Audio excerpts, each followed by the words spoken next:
You are Locked On Mets, your daily New York Mets podcast. Part of the Locked On Podcast Network, your team every day.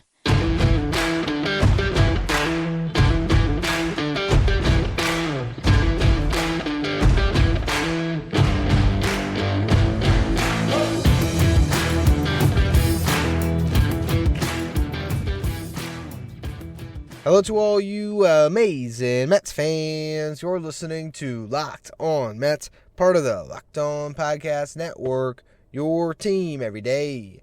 Thank you for making Locked On Mets your first listen every day. Locked On Mets is free and available on all platforms, including YouTube. And if you're watching on YouTube, should have mentioned this on yesterday's show. I am out of town this week on vacation for my 28th birthday, which is Thursday, so it will be audio only all week. And on today's show, we're going to talk about why this is the perfect week for the Mets to lose games, not just because I'm out of town, but because these are games that not only don't matter, because none of them matter, but particularly they don't matter when it comes to the NL East, and the rest of the season will be a chance for the Mets to play spoiler for those other teams that are gunning for a playoff spot. So we'll discuss that in the second segment. In the first segment, talk about a beautiful loss by the Mets on Monday night. And then in the final segment, we're going to close things off with a little Tommy Pham talk. Could Tommy Pham come back to the Mets next year? We'll go through all of it. Before we do, I'm your host, Ryan Finkelstein. If you want to find any of my work, follow me on Twitter at FinkelsteinRyan. You can also find some of my writing at justbaseball.com, where I work as the managing editor.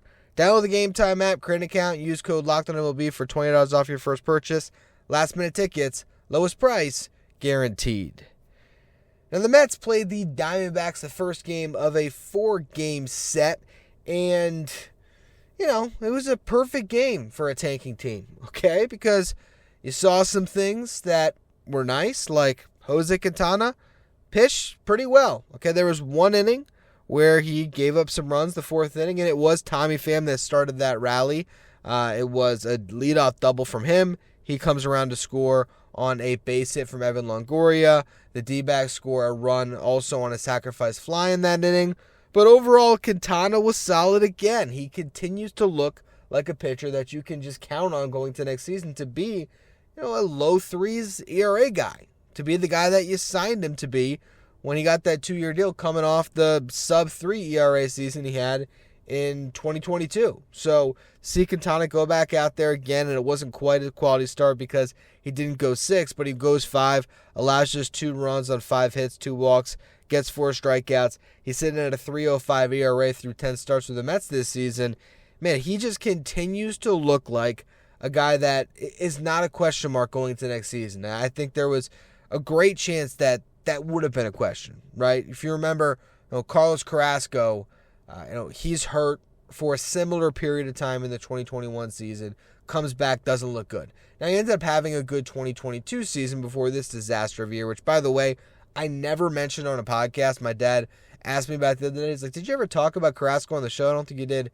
He's right. I never mentioned it, how Carrasco dropped the weight on his pinky finger and enters the Mets Hall of Fame when it comes to ridiculous injuries to end a season, such as, didn't Jerry Blevins fall off a curb? Something like that happened. I know there's been a lot of those type of, David Peterson hurt himself in a weird way a couple years back as well. Guys hurt themselves in funny ways. Carrasco dropping a weight on his finger. Just a rough end to what's been an overall disappointing Mets tenure. But getting back to Quintana, we could have gone into next season and had no idea what Quintana was going to be. But the fact that he picked up from where he left off last season and through 10 starts, he's sitting with this low 3s ERA, that is a really good sign. And I think probably the best takeaway you can really grab from this particular game. Now, another good one is Jeff McNeil has been better in the second half, and he hit a solo home run in this game, part of a 3-hit day. His OPS is now at an even 700. You like to see that OPS way higher over a full season, but getting it over 700 is almost like the old days of getting a batting average over 200. It's just like, all right, he's clear of that. Okay, at least Jeff McNeil is currently above 700 with the OPS, and we'll see if he can maybe finish the season, I don't know, somewhere in the 710 to 720 range would be ideal, I guess. based on the little season he has left, but he has swung the bat better as of late when the games, quite frankly, don't matter. Now, this is all happening, by the way, McNeil's solo home run in this rally the Mets went on after Quintana gives up the 2 runs in the top of the 4th. So you have a little bit of excitement in the game where the Mets can grab a lead and you think for a second they're going to win. This is perfect tanking baseball. So after that solo homer, Pete Alonso and DJ Stewart each draw walks, and then Ronnie Mauricio, the young kid everyone, or I would say everyone's tuning in for. I'm sure everyone's not tuning into Mets games right now, but everyone who is watching in some respects to see Ronnie Mauricio play baseball right now. He drives in a pair with an RBI double that comes off the bat at nearly 108 miles per hour, and then a bad throw by Tommy Pham that trickles away, played right in front of Mauricio, who's at second base on the double. He sees the ball trickle away, hustles, gets himself to third base on the air. So that was one really nice moment for him.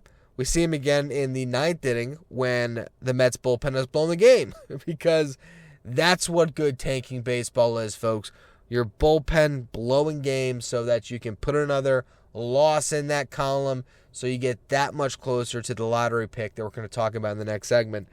Sean Reed-Foley was actually good today, coming out of the pen, first one out after Quintana. He struck out 3 and walked 1 in a scoreless inning. Brooks Raley put up a 0 as well. Then Trevor got into the game. And got by Tommy Pham. Tommy Pham had a huge day against his former team. Goes 3 for 5 with a double and a home run off of Gott, a leadoff shot in the 8th inning to right center field. And we'll talk about Pham a little bit in the final segment, some of the comments he made about his time with the Mets, but he had a big game. Not only did he do it with the bat, but he also gunned down Jeff McNeil for an outfield assist. So just a great day at the office for him. And then Drew Smith came on in the 9th, and he ended up getting the loss. Tie ball game, comes in, gives up a base hit, then a double, and all of a sudden the Mets are down. Bottom of the 9th is where Ronnie Mauricio shines once more. He draws a walk, which is something that Mauricio did not do a lot of coming into this season, but he has been getting better and better with that eye, although granted, pretty much all of those pitches were way out of the zone, so it wasn't really a hard walk to take, but he gets himself on first base. Brett Beatty ends up moving him over to second with a bunt, and then Ronnie Mauricio steals third, so you're sitting there in a game where you're trailing by 1 with a runner on third base, 1 out. Daniel Vogelback comes into the game to pinch hit. This was a spot that previously was held by Mark Vientos, but they go to Jonathan Arauz for defense. So to get Arauz out of the game, here comes Vogelback against Paul Sewald. And what happens? Vogie strikes out.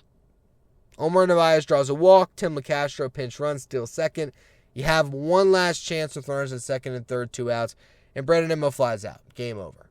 But again, if you're looking at a team in the Mets right now who really have no reason to win baseball games, this is exactly the type of game you want to see. A game that's competitive for your home crowd, although ultimately becomes a heartbreaker in the end of it. But a game where you see DJ Stewart with a double and Ronnie Mauricio with a RBI double and Jeff McNeil with a homer. There's moments offensively. Jose Quintana is good.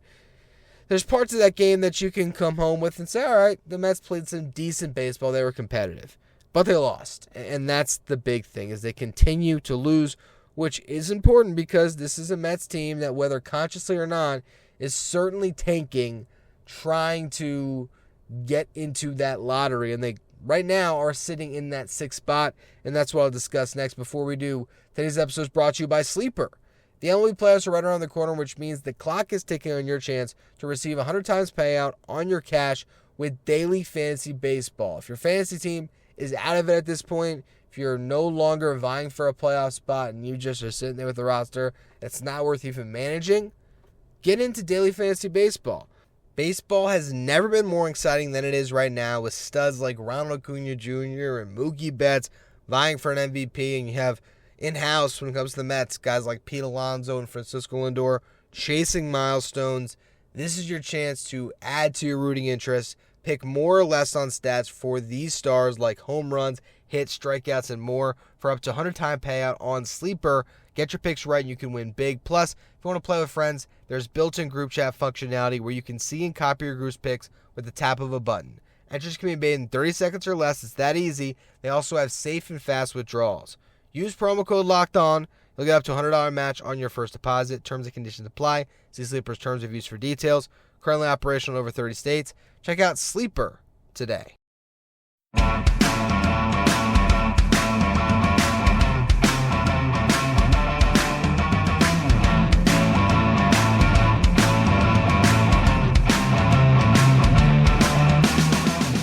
The New York Mets play the Arizona Diamondbacks at 7:10 Eastern Time on Tuesday night. Get your pitch to the Mets hometown broadcast with SiriusXM on the SXM app. Just search Mets. Now, we're at a point in the season where losing games is honestly, in the long run of the franchise, better. It's just that simple. For those of you who aren't aware of the lottery implications when it comes to the Mets in particular, because they're a luxury tax team, their pick will fall 10 spots if they don't end up with a top 6 pick in the draft. They are going to get penalized for being a team with a bloated payroll. But there is a little loophole. If you find a way to still be awful despite your crazy payroll, guess what? You get to keep your pick. And that's where the Mets are. And that might be why you don't call up Brian Mauricio in August and you wait another month. And that might be why, you have a horrible bullpen. Which it's also going hand in hand with the fact that you traded everybody at the deadline. But losing games is a good thing right now. And the Mets, through all their losses since the deadline, are sitting in a top 6 spot when it comes to lottery odds. They're 2.5 games behind the Cardinals for the 5th spot. That's as high as they could get. Look at the top 3. It's Royals, A's, Rockies. They're locked in.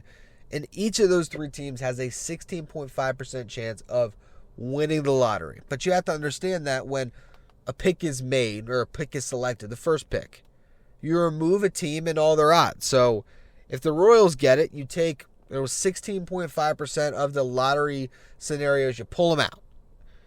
And then you pick again. So the odds go up and up and up as the picks draw on. That's why a lot of times in the NBA lottery and now the MLB lottery, the top 6 teams have a good chance of ending up being those teams. And it would take a team with lesser odds to jump into the lottery to knock another team out of it. So, again, the Mets are sitting right now in the 6th spot. That's 7.5% chance of winning the lottery. Top 3 at 16.5%. The 4th team right now is the White Sox. That's not changing likely. They're sitting at 13.25%. The Cardinals are at 10% chance. That's where ideally you'd like to get, but really it's just holding on to one of those top 6 spots, because if you fall to 7, where the Pirates are right now, they are half a game back when it comes to the lotteries, but half a game up in the standings on the Mets. That's a 5.5% chance of winning the lottery. The Tigers, 3.9%. They're sitting a game up in the standings, but a game back in the lottery. The Mets and the Padres are a game and a half up, so to speak, or back in the odds. So they're sitting at 2.7% chance to win the lottery. It is important that the Mets don't fall behind all those teams in lottery odds where they have the 10th best odds going into it, because then there's every chance that not only are they going to fall out of the top 6, but at 10, they're going to drop all the way down to 20. So it really is important that the Mets lose baseball games. With that said, this is the week to lose them, because as much as I would love to say, hey, just lose everything, and that's what I'm rooting for, just to lose it all, I can't consciously, in a wild card race down the stretch, root against the Mets when they're playing the Phillies and the Marlins. And that's what the end of their season is going to be. After this week, where they play the D-backs and the Reds, they're going to go on a road trip where they go to Miami for 3 and Philly for 4. Then they're going to come home, they're going to play the Marlins, and they're going to play the Phillies. So, if you want to see the Mets lose games, this is the week to lose games, and they're doing exactly how you'd want them to. Where you still see enough good things to keep you tuned in throughout the night, but the bullpen's going to choke it away late. Drew Smith's going to go out there and groove some pitches to give up extra base hits and maybe even home runs, and hey, the Mets are going to lose again. I'm not saying that they have had a sole purpose of tanking since the deadline, but when you think about where they're at as a franchise, what they just did at the deadline, trading all those players, it would be ludicrous to just flatly think, oh, the Mets are doing the best they can. They just trade away their talent. They can't possibly be better than this. This was just what was going to happen. In some respects, of course, that is true because they're a lot worse without Tommy Pham and Mark Canha and Mark Scherzer. Mark Scherzer? Jeez. That's how you know it's 2 o'clock in the morning here. Max Scherzer and Justin Verlander. I'm recording this again. 2 o'clock in the morning. I don't know if I mentioned that yet. It's late. I'm tired. And the Holiday Inn parking lot from my undisclosed vacation destination. It's been a long day. I digress. With a team that is as gutted as the Mets are, yes, they're going to lose games.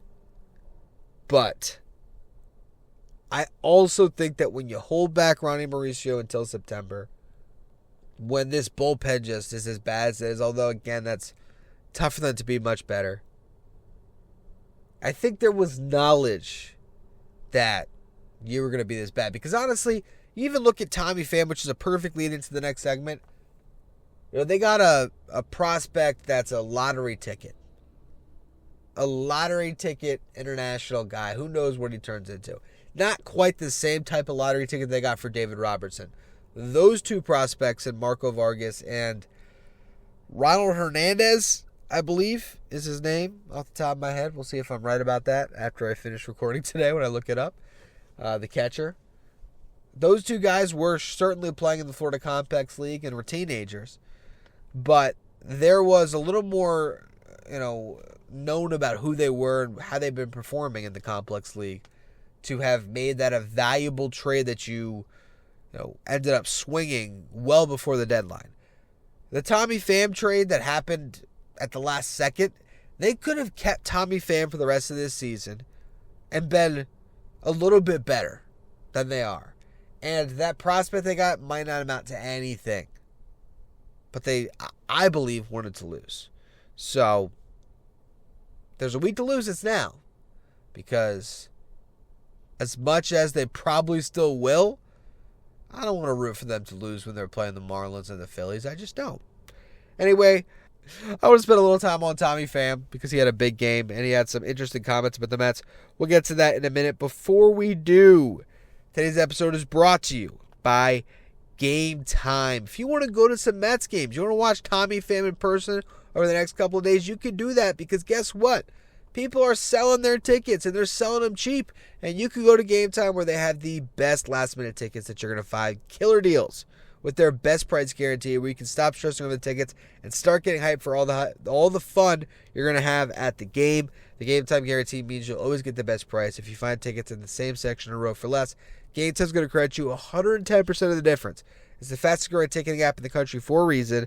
Get images of your seats before you buy so you know exactly where you're going to sit when you arrive. You can download tickets in a matter of seconds. 2 taps, you are all set. Plus, tickets are sent directly to your phone so you never have to dig through email. You can snag tickets without the stress by downloading the Game Time app, create an account, and use the code LOCKEDONMLB for $20 off your first purchase. Terms apply. Again, create an account, redeem the code LOCKEDONMLB for $20 off. Download Game Time today. Last minute tickets, lowest price, guaranteed.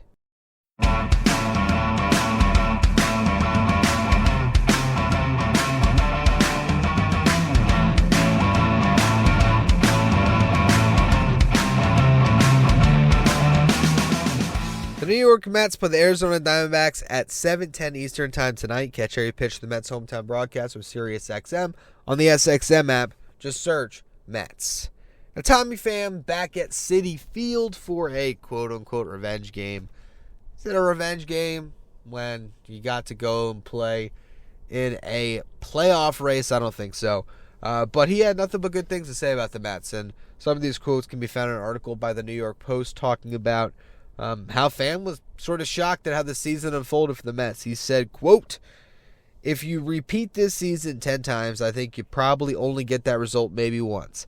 9 out of 10 times, guys would perform like they were expected to. And honestly, the funny thing is, Tommy Pham was a guy who performed better than expected, ironically enough. Regardless, he was asked what went wrong. All he said was, no injuries happened. There's injuries happen as far as Edwin Diaz and some of the other guys that went down. But he said, quote, I've never seen a lot of guys struggle all at once. It usually doesn't work like that. And Tommy Pham also talks about sort of his surprise with how the season ended up based on his decision to sign with the Mets. And he related it to his time last year with the Reds. And he said, last year he packed light. He got a small apartment. He sort of figured signing with the team that was in rebuild mode that it would be, hey, go to this team, play really well, hopefully, and get dealt. Okay, there's guys, people don't understand that the players have incredible knowledge going into any season on their role, particularly veterans. They know what they're signing up for. And when Tommy Pham signed up for the Reds, he knew that team was years away. It was get a chance to play every day on a bad team, maybe mentor some guys, and hopefully, with regular at-bats and playing time, you're going to be able to draw up some value and be able to return value to the franchise who signed you and gave you X amount of $1 million.